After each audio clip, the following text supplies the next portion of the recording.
Welcome to the Parenting in the Digital Age podcast. Many parents are concerned that their child might be falling behind. Others are just looking for ways to help their children thrive, not just in the classroom, but socially, and well into their future careers. Each episode, we explore the challenges facing parents in the modern world, from behavior, education, and nutrition to device and gaming addiction. We interview a range of leaders in the area of childhood development to help you successfully navigate parenting in the digital age. Here is your host, Jamie Buttigieg. Hello parents, and welcome to another episode of the Parenting in the Digital Age podcast. Because there's no instruction book for being a great parent, we find experts from around the world to help us navigate all things parenting. Dr. Shoshana Levin Fox is a Jerusalem-based child psychologist joining me today. She's a play therapist and autism specialist who has worked with typical and special needs children for over 35 years. While working at the Feuerstein Institute in Jerusalem between 1992 and 2017, Shoshana used the Feuerstein outside-the-box perspective on autism combined with interactive play to assess and treat children thought to be autistic. In her recently published book, An Autism Casebook for Parents and Practitioners, The Child Behind the Symptoms, Dr. Levin Fox shares how her creative and effective approach helps so many children and their parents. And I know this is, we were just saying before the podcast, this is a important and it's a somewhat controversial topic, so I'm looking forward to diving into all of that. But the theme today is really about assessing and treating young autistic children using an outside-the-box perspective. Dr. Shoshana Levin Fox, welcome to the show. Thank you so much, Jamie. Pleasure to be in Australia. Never been here before. Likewise, and you're coming all the way from Jerusalem, so it's... Yeah, right. It was, and I got up pretty early now. To do it, too. It was happy to be here. Thank you. No, we appreciate you doing it. It looks like we have a bit of a delay here, but we'll forge through. So please, maybe you can start off by maybe sharing in your own words what you do and what you're passionate about. Absolutely. Okay. Well, as you mentioned, so my background is I'm a child psychologist and play therapist and so on, and an autism specialist. And I had, throughout my career, Jamie, I was always interested in autism, always. And then in 1992, when I was the other side of the world for both of us at University of British Columbia in Western Canada, and I just finished my doctorate in counseling psychology, and I was fortunate to receive a SSHRC a postdoctoral fellowship. SSHRC is Social Sciences and Humanities Research Council of Canada fellowship that enabled me to contact Professor Feuerstein. I'll talk more about him later.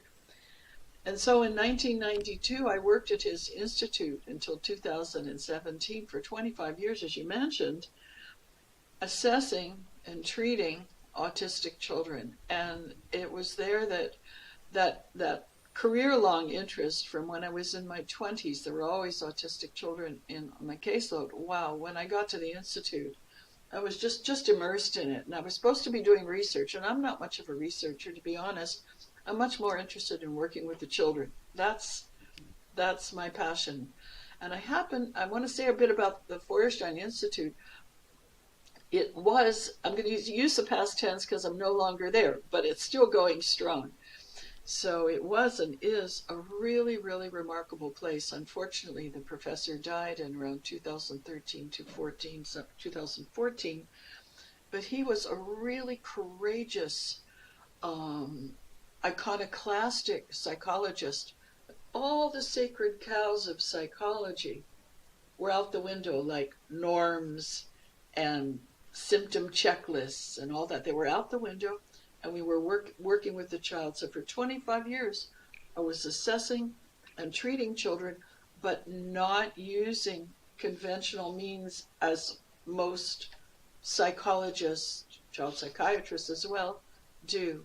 It was basically using, he was a man of great vision, and people would come from all over the world, literally from all over the world, families bringing their children with special needs of all sorts. So there I had an opportunity to just be immersed in using alternative methods of assessing the children, which I can talk about as we go on, and in treating them, I didn't make up either. I give credit, obviously, full credit to the wonderful professor, who was really an inspired and courageous psychologist, and for his focus on modifiability. He just believed in his heart and soul that human beings, just because we're human beings, as opposed to, say, monkeys or whatever, are capable of change. And we would just go for the gusto with any child that came on our doorstep. We had all this conventional referral material. This child has this kind of problem, this child has this kind of syndrome. And you know what we do with that? Read it. That's interesting. Put it aside and say, now let's find out what this child could do. Because we could see that the child was capable of doing so much more than conventional psychology gives certain syndromes and certain disorders credit for. So that applied to me in my special area of interest, autism. And I must have worked with thousands of children over the 25 years I was there. I think I just went off on a tangent, Jamie, so you feel free to refocus me. No, that's okay, Doctor. No, I appreciate any tangent we go on today. This is going to be. I'm already looking forward to this, and so deeply engrossed in what you're saying. But let me ask a question. You talk about outside the box and doing things a little differently to the norm. So tell us what's so outside the box about the way you and your colleagues treat and assess young autistic children. In other words, like, what do you do differently from other professionals? And more importantly, how does that help the young children you see? Okay, I think for the second part, I'll give you some examples. But first, I'll give you the major headings of what was different. So most psychologists look for a diagnosis. First off, they look for symptoms. What's wrong with this child? We were looking for strengths, and that absolutely applied to the autistic children. The professor called them islets of normalcy. So that's the first difference. Secondly, in conventional psychology, most psychologists take, okay, there's the symptoms, and what disorder does this fit in the book of diagnoses, which is known in short as the DSM. Okay, what's the diagnosis? We would read the referral material we've got from parents. We weren't seeking, they often had a diagnosis already. Put that diagnosis aside. Put it aside because we thought that the diagnosis masks and obscures both underlying difficulties in autism, of what appears to be autism, and it also masks and obscures individual children's strengths. And that's what we went for, those islets of normalcy. Assessment, if I can keep going on this, there's so many things that are different. I'll try to do it in compact form, condensed form. Assessment is usually quantitative in psychology. Scores, norms, where does this kid fit? That was out the window at the Feuerstein Institute. We did interactional. We interacted with the child to bring out the best of them. In a learning situation, we helped them on the assessments and then paid attention to how much they had retained. That to us was much more meaningful than what they actually knew. So with autism, and I'll talk about this later, I interacted with the children using play. My background as a psychologist is play therapist. I used what's called DIR Floortime. And I'll be happy to talk a little bit about that. I didn't make that up either. There are some wonderful practitioners who made that up, developed that roughly 30 odd years ago. The assumptions in psychology regarding autism are usually, well, you were born that way, and you got it for life, and you'll never be non-autistic. Now, I have no intention of insulting some of the older individuals who have recently gotten this autism diagnosis and found it helpful to them. That's one thing. I worked with young children that had their whole life before them and were capable of change. So our assumptions for any developmental difficulty was basically, let's do it. Forward. Let's not let this diagnosis create a glass ceiling. Our expectations were generally optimistic and positive of the child as opposed to negative. Our work methods were different. Most interventions, or many interventions, for autistic children are skill-based. I'm going to teach the child to say good morning. Okay? We weren't there. We wanted to build what's called reciprocity, an interaction with the child. And that's where DIR Floortime, which is play-based, came in for me. Often children, the advice that's given to parents is usually, well, accept the child as he is. And we obviously want the parent to love the child for who he is, which is different, what and who. And we helped them adopt a vision of change because we were looking for that modifiability. It was very exciting work. And finally, in terms of recommendations, in Israel, I can only speak about the experience in Israel. I did work in Canada for quite a number of years, and there the situation at the time, I don't know what it is now, is different. But here in Israel, it's fascinating. Legally, parents can request educational integration, but there's a catch-22. There's no budget to do it properly. So you can integrate your child, your autistic child, in a regular classroom. Good. Child, let's say, needs an integration aid. Not good. We have no budget for it. Parent says, okay, thankfully both of us are working. We'll pay for that. Oh no, we can't do that because of insurance. We can't have people. So we at the Institute, however, in most cases, not in all cases, we're against special classrooms that are just homogeneously special needs children. We were very much warriors for educational integration. And so we were like the salmon swimming upstream all the time.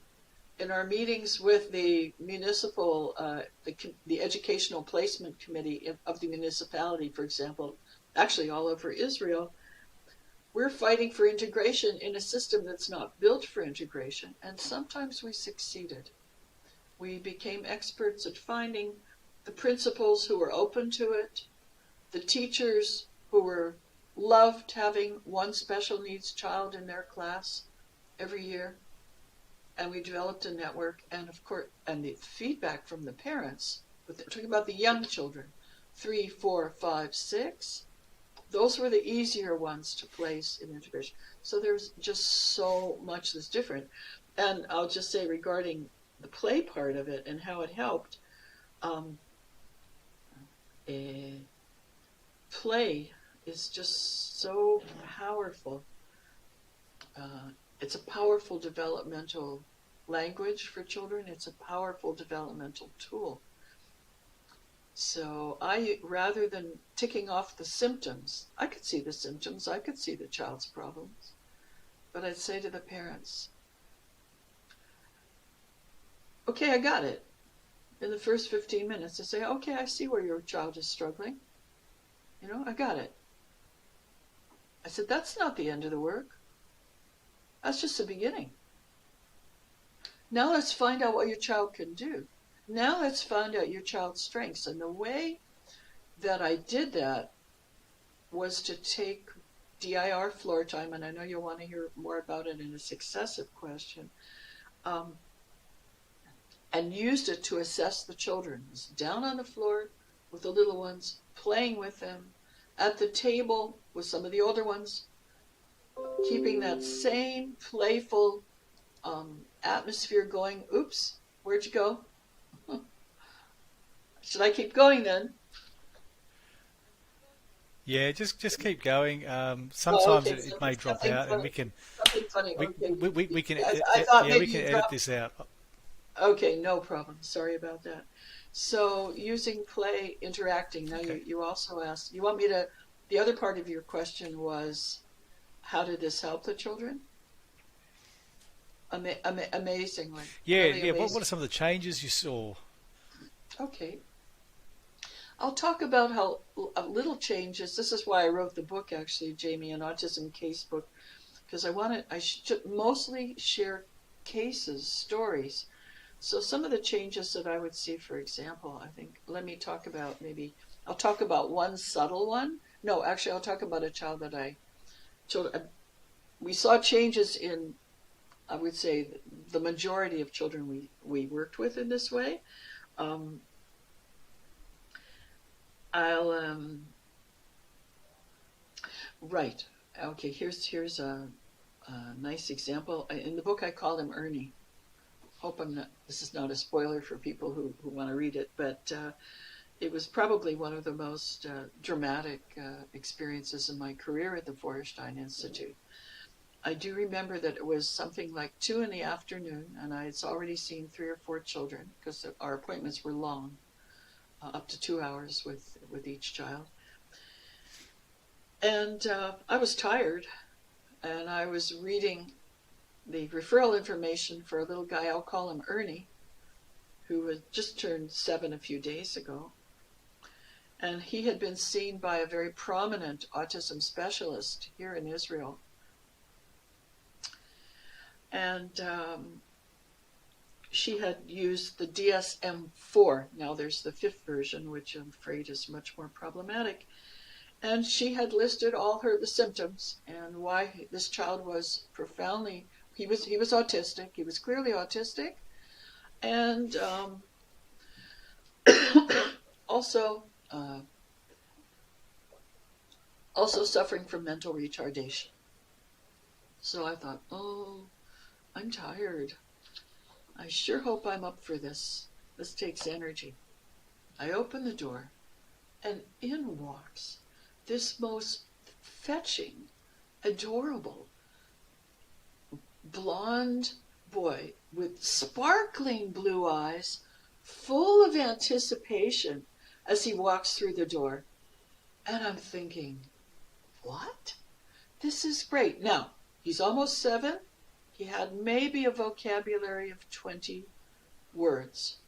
He was in a kindergarten for autistic children. He had been in and he was brought by his guardians who said, we think he's intelligent. We see his responses, and he had a very difficult background at home, and that's why he was with these guardians. Well, he walks in, and I have toys all over the room. I put them out. I sort of had a look at him out in the waiting area. I thought I put out a few things that I thought might appeal to him. And he looked at them, and he didn't really play. But I just gave him his time and watched him. I want to talk about how he changed. And at a certain point, I took out a picture book, like a picture dictionary. It has lots of pictures, very simple. And he came over to the table where I was, and he pointed at one of the pictures, and he said, tree. I said, yeah, that's a tree. Ball. I said, yeah, you got it. That's a ball. And I'm realizing this child has so much in him. I took out some puzzles. Pity I didn't think to bring one downstairs and show you 3-dimensional puzzles that were unique to the Institute. They were like box puzzles. And I took one out, brought him over to the table, because he was calmed down by then, and put it on the table and took it apart and just sort of motioned him. I said, well, this is a puzzle and all goes together. And he looked at me like, I don't have a clue. But I could just feel the energy in this child. He was interested. And I started to, I thought, okay, I'll demonstrate one. So I said, this goes here, and this goes here, this goes here. And then there's the frame, and you build it like this. And then I took it apart again, gave it over to him. 1, 2, 3, chick-chack, as we say in Hebrew. 1, 2, 3, no problem. He puts it together. And then, oh, Jamie, this was so exciting. He's rocking back and forth, which is a typically autistic symptom, flapping his hands, and he's speaking, more, more. He wanted more. I had 20 puzzles like that. He did all of them. And at the end of this play-based assessment, I realized, mental retardation? No way. This child is so hungry for learning. Autistic symptoms? Yes, he's got some autistic symptoms. But there's this thirst for learning, and he was in contact with me. He was talking to me more, which he could have said, well, wasn't saying, oh, these are really interesting. I want more. But that's what he essentially was saying. So using play, can I give you another example? Another example. Yes, please. Okay.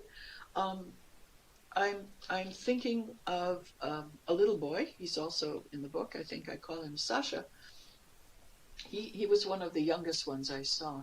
And at 18 months, he hadn't been formally diagnosed simply because the parents, it was very much on their minds, autism.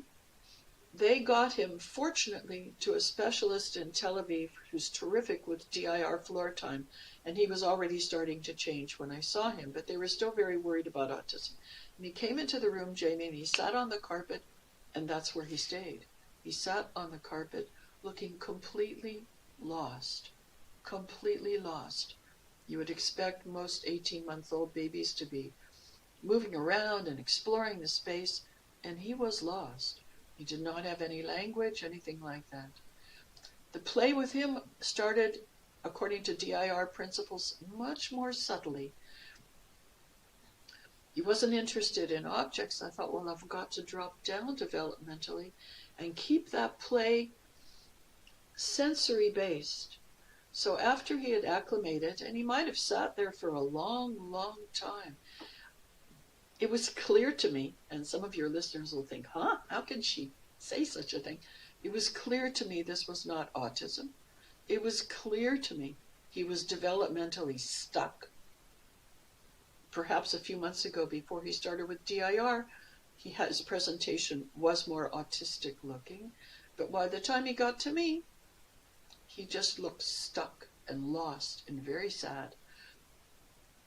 And I got down on the floor, and I asked his parents if I can take off his shoes. I don't remember if I took off his socks. Sometimes I would ask permission. Whenever I was going to touch a child, I would obviously ask parental permission. And I positioned myself along his line of vision, sat down there, and just gently started, I don't remember if it was gently tickling or rubbing the soles of his feet. Now this is going to sound like nothing, but it's not nothing. He looked at me with interest.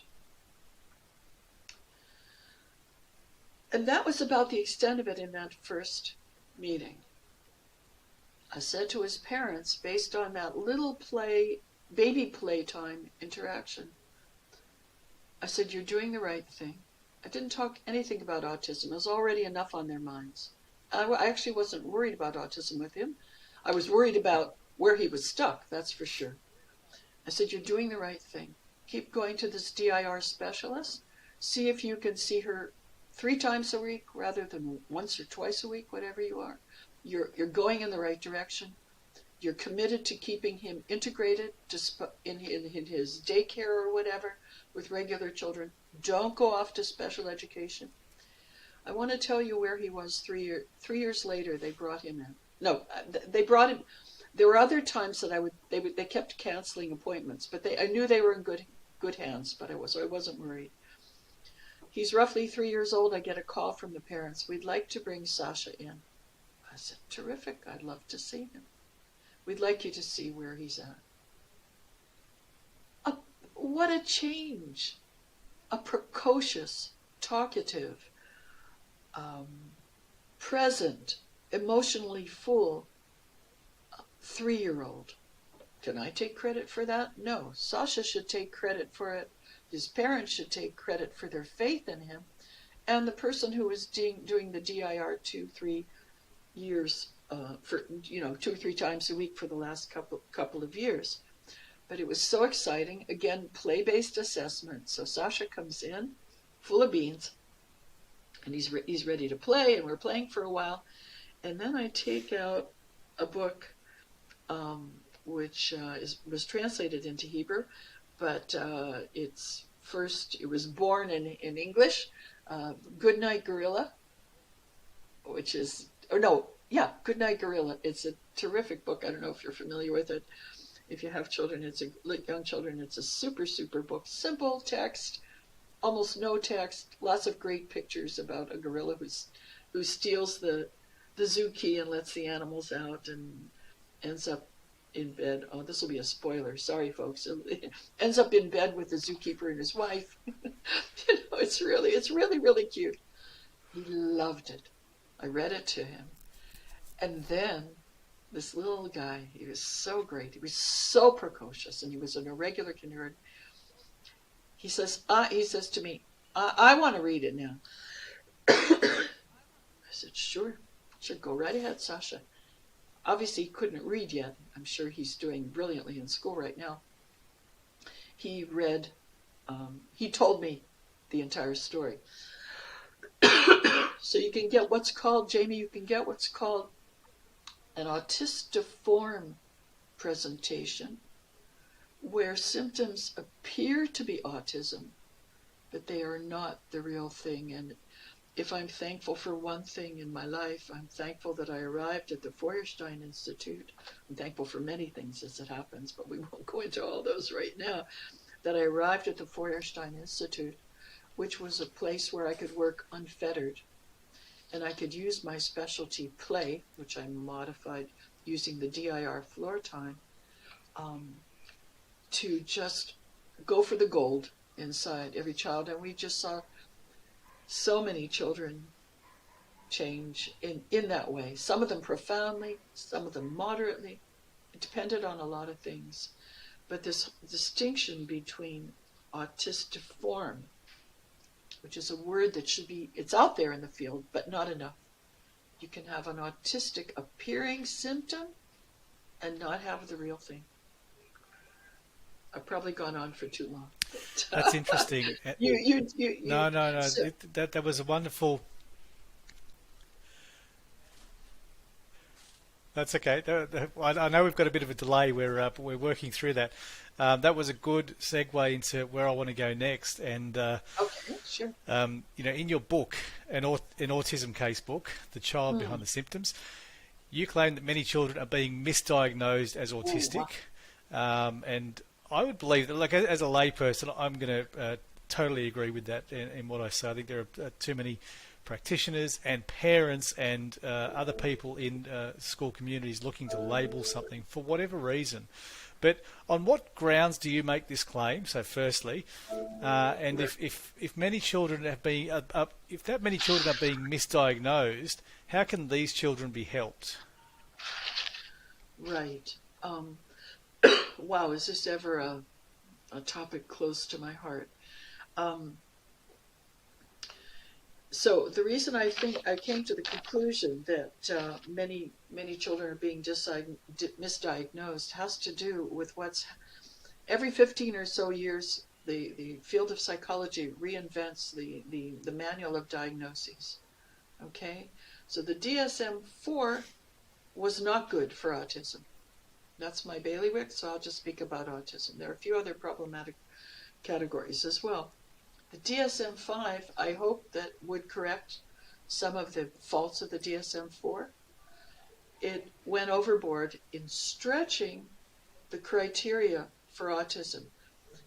In the DSM-5, what is unique is that they talk about a range of symptoms. So a child can have a communication problem. It can be very minimal. It can be moderate. It can be extreme. It literally talks about, for several criteria, a range of symptoms. Well, Jamie, when you have a range of symptoms, you no longer have clinical specificity. You no longer have a clear vision. So that means a child like Ernie, who definitely he had some strong autistic features, but he also had some strengths. And a child like Sasha, who's, yes, he was in trouble at 18 months. Nobody was denying it and said this kid is fine. He had problems, but apples and oranges, but they can come out with the same score. And then you have what's called an autistic spectrum diagnosis. So in other words, we now have, I don't use it. I never used the DSM for autism. It was just, in my estimation, a disaster. It is a disaster, the DSM-5 for autism. You have these elastic criteria. So guess what? You've got a one-size-fits-all diagnosis. So guess what? Lots of kids with all kinds of autistiform symptoms, but with other problems, are going to fall into this category. If I have a minute, I would like to just quickly cite a number of the kind of problems that I saw that were being commonly misdiagnosed as autism. They did have symptoms that appeared, again, autistic form. It has the form, but not the substance. And here in Israel, where in the Jewish tradition, we're big on chicken soup. I like to draw a parallel with sort of like there's a difference between grandma's chicken soup with the nice matzo balls in there, and it just, you want to jump in, and something, the little dried stuff you get in a package and it looks like it. So autistiform and autistic, but the conditions I found that were commonly misdiagnosed as autistic. Heartbreaking for me in many respects to see these, and I did everything I could to help the parents understand what was really going on. Moderate to profound hearing impairments that hadn't been factored in enough in the child's language problems. Here's a technical term which I learned through my work at the Institute. Oral dyspraxia, which means the muscles for creating speech are not hardwired to the brain.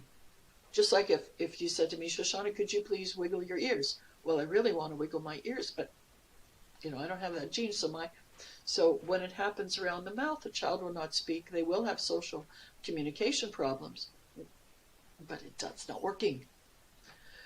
So I had quite a few of those. Children with a whole range of emotional problems that were impacting on their communication. Children that just had kind of what I called garden variety developmental problems that you couldn't classify. So I wouldn't classify. I don't believe that every developmental problem has to have a name tag. It has to be worked with. Typical children with developmental delays. Absolutely normal children. Absolutely normal children. I could look at them. I interacted with them. I thought, they've got all the pieces are there. Okay, they need another year in nursery school, another year in kindergarten, and they're going to be, I say the parents, okay, so when they're 26, they'll act like they're 25. Your child has got it. There are other things that were rather more serious that were sometimes brain abnormalities, genetic symptoms, Rett's disorder. Obviously, I didn't diagnose those, but it would say in the referral material, the child has such and such a brain abnormality, such and such a genetic disorder, and autism. And I would say to the parents, sometimes that can be true, but often it was, no, it hasn't been factored in enough. What appears to be autistic is really secondary. Let's help your child with some of the other aspects of his development, and we should see some of these autistiform symptoms diminishing. I hope I answered the right question. So I say that it's. No, you most certainly do. I hope. So when you've got when you've got elastic criteria that are just everybody welcome, and it's one size fits all diagnosis, you're gonna get a huge number of diagnoses, and that is what's happening today. And I am very sad about that. Yeah, and I feel, yeah, it is. It's heartbreaking, and I feel, and maybe this is controversial. This is just my opinion, listeners, but I think, particularly we see it in Australia. Many kids are they're very quick to give a label, and I think it's because if they're given a label, there is so much support out there, or government support, particularly in Australia. It's a little different to where you are in the world, and but without that label, they can't access it. And so, that may be true. There may be some truth to that, and maybe I'm missing the mark to some extent. But No, it is what it is, and I'm glad. I love this thing about, okay, we don't have to necessarily label it. But we have to work with it. We have to That's right. look for the kids' strengths and see where that path takes us. So let's talk about maybe a Can I practical just aspect from a respond, parental Jamie? perspective now. Can I, It's got can to, I, sorry. of course. Can I just respond to what you just said? That's absolutely true. That it's absolutely true. You just said that you need the label to get the services. So many of the children that I saw, most in fact, had been diagnosed elsewhere.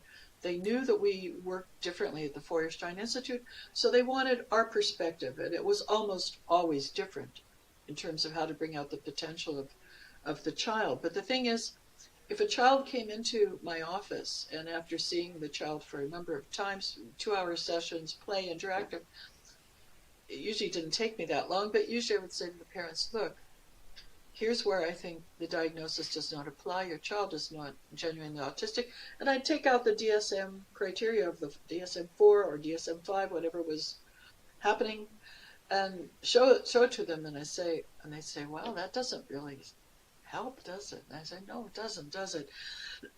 I would say, look, don't worry. They're already getting money from the national insurance to help them. I say, your child does, however, need speech therapy. He does, however, need occupational therapy. He does, however, need help in his kindergarten. Use that money. I said, don't worry. I'm not going to get on the phone to national insurance and say, little Jimmy here is, he's really not autistic. I don't think you should. So no, you need the money. So my caution to parents about that is, if you have to get that label to get the services, don't. You do not have to let it define your child. And yes, it is controversial, because many young adults and older adults who are getting that diagnosis or out there in the world have found the diagnosis helpful to them in some way, it helps them understand more about themselves. That for me is a separate bailiwick. I keep my attention focused on the young children and trying to extract the maximum potential from them. So yeah, that's you're absolutely right on that one. So here's an unscripted question. So if I have let's say I'm a parent with a 7 or 10-year-old child that has been given the diagnosis, or let's call it Right. the label, do you recommend telling the child that, or do you recommend the child not know that label? And the reason I ask it is because there's a case that's sort of close to my home and close to my heart in relation to that, and I see this particular child use it as an excuse to not participate, or to not engage, or to not evolve. In other words, there's something wrong with me, I'm out, right? And is there some sense to that, or am I just totally wrong in saying that? I don't think you're totally wrong at all, Jamie. I'm not an advocate of that. If I felt, in the same way that I don't believe if a child has a learning challenge, I don't believe in telling them you have a learning disability. We didn't believe in learning disabilities. We believed in learning challenges, and we helped children with that at the Institute. There's a lot that I find a number of issues in what you're saying in terms of that child. But No, I would never use any diagnosis as a source of identity, and that is highly controversial. That is highly controversial particularly because there's a very vocal strata of society that of older adults that have found the label, the diagnosis, very helpful, and I would never take that away from them. If that's helpful to a person, okay, but I don't think I would use any. I'm thinking Down syndrome. I would never use any diagnosis, particularly once you know how easy it is to shoot holes through this diagnosis. It does not tell you anything. I'm sorry to say that. It may tell you the child has some certain problems. Yeah. Okay, let's find out what those problems are. So I hope I haven't started a family feud here, but I wouldn't go there. No, even with the Down syndrome children. Go ahead. At the Institute, even with the Down syndrome children at the Institute, and before we started, I helped to sort of jumpstart the focus on autism at the Institute. The Feuerstein Institute was world famous for its work with Down syndrome, and so on. So many of those young people, okay, Down syndrome, genetic syndrome, chromosome 21 and all this. Many of them know, the older ones know, I have Down syndrome. But you should have heard, just in the drama productions they put on and on stage, literally, they would, say, hello, that does not define me. I'm a person, and I'm literally talking about stuff on stage that some of our young Down syndrome adults put on. So it's interesting what's happened in the field of autism, and somehow people have taken this on as identity. But with a child, I would never do that. One important point. Most people, professionals and lay people, consider autism a trait. We consider a trait, in other words, it's part of you. We considered it a state. Different. So if you consider something a state, you're not going to say to someone, you have influenza syndrome. Okay, so 2 weeks from now, you won't have influenza syndrome. So if you consider it a state, which we did, and not a trait, and that also would probably, rankle a lot of people. But others warm to it. Yeah. So, yeah. Yeah, it's an interesting situation because this situation I'm referring to is actually a split family, and on one side there's an absolute necessity to put a label on. The other side is like, hey, this is a normal kid, and would really they're going to get so much benefit out of hearing today's podcast. Let's work with the strengths. Okay, let's not necessarily let this define. But unfortunately, this kid's taking the label and he's owning it. And that's a challenge for this particular family. Anyway, I'll come back on track here it is. So what, from a practical standpoint now, what would you recommend to parents who are listening to today's podcast who have an autism diagnosed child? What can parents do to help their child? Okay, very, very important question. I think the first thing is to find professionals who believe in your child. There are too many naysayers out there in the professional field. Your child has autism, therefore they will never, and they will never, and they will never. And I say to parents, handpick the people that are helping your child. If they don't see the potential in your child, keep shopping, keep looking. That's one advice. Obviously, I spent a lot of time helping. One of the things I would say to parents is teaching them how to see those strengths and how to expand and develop those strengths. And those strengths can start from just a little thing like tickling a child's foot and getting that eye contact. That's within the model of DIR, Floortime. Floortime means you start where the child is, could be on the floor, it's developmental, individual-based and relationship-based. And I think those practitioners work extremely well with autism diagnosed children. I don't have any interest here. I don't get a percentage for plugging DIR Floortime, but I know because I belong to a Facebook group, DIR Floortime Australia. For some reason, I was looking for DIR groups to join. It is developed, and it is learned and practiced. And if parents happen to be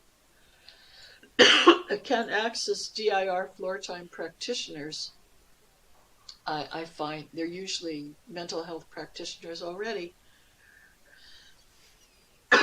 Excuse me. That is very helpful. Two other points, which is they're not necessarily a common assumption, is parents of children who've been diagnosed as autistic, talk to your child. Talk to your child.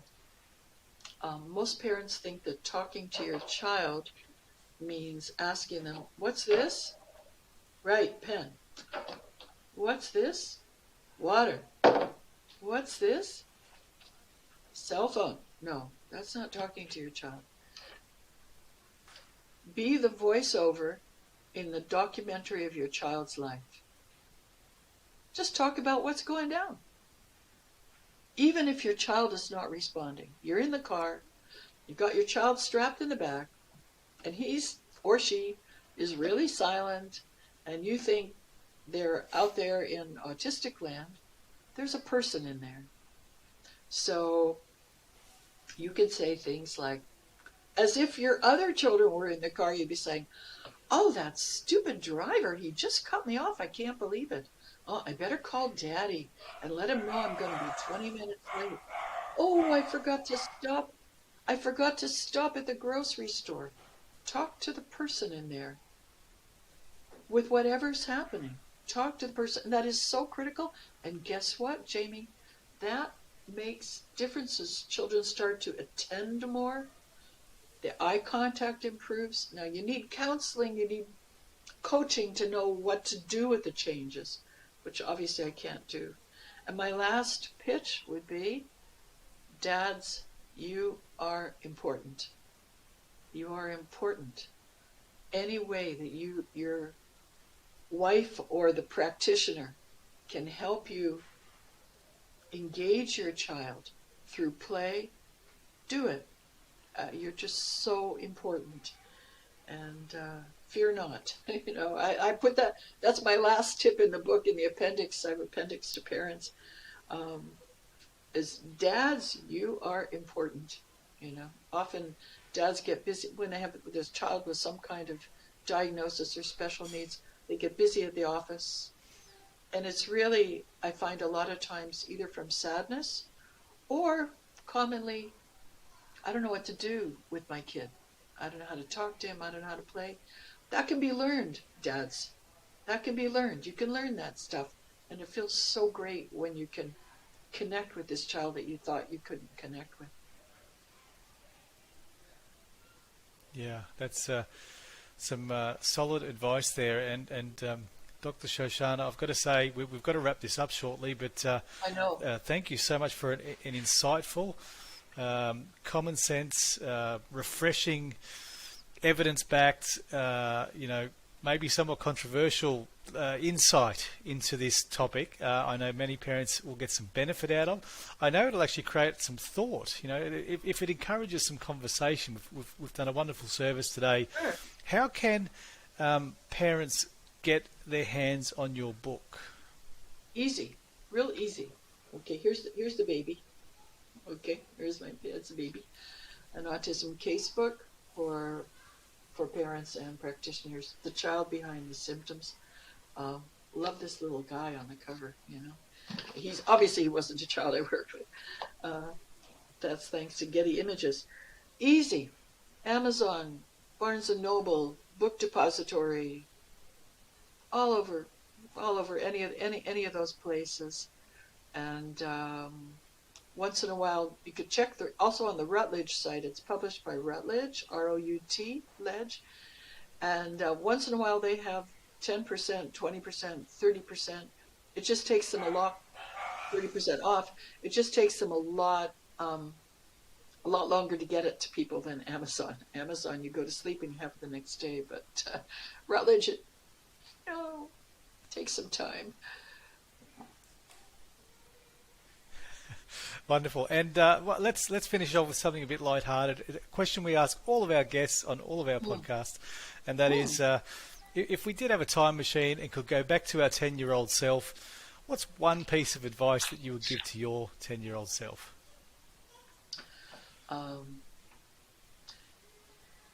3 short thoughts. Hang in there. Things will get better. And trust yourself and trust your feelings. Fantastic. Simple and concise and wise words indeed, Dr. Shoshana. Thank you for your contribution today, your generosity, your time. I know we've been trying to schedule this for months, but I'm so glad that we got to see you finally. And likewise, this is a message that needs to be heard. So, indeed. All right. Take care, and I hope we cross paths again some other time. Yeah, lovely. Okay, thank you, Jamie. If you enjoyed the show, please connect with Jamie on LinkedIn or Instagram. You'll find links in the podcast description. Parenting in the Digital Age is sponsored by Skill Samurai, Coding and STEM Academy for Kids. Skill Samurai offers after-school coding classes and holiday programs to help kids thrive academically and socially while preparing them for the careers of the future. Visit skillsamurai.com.au.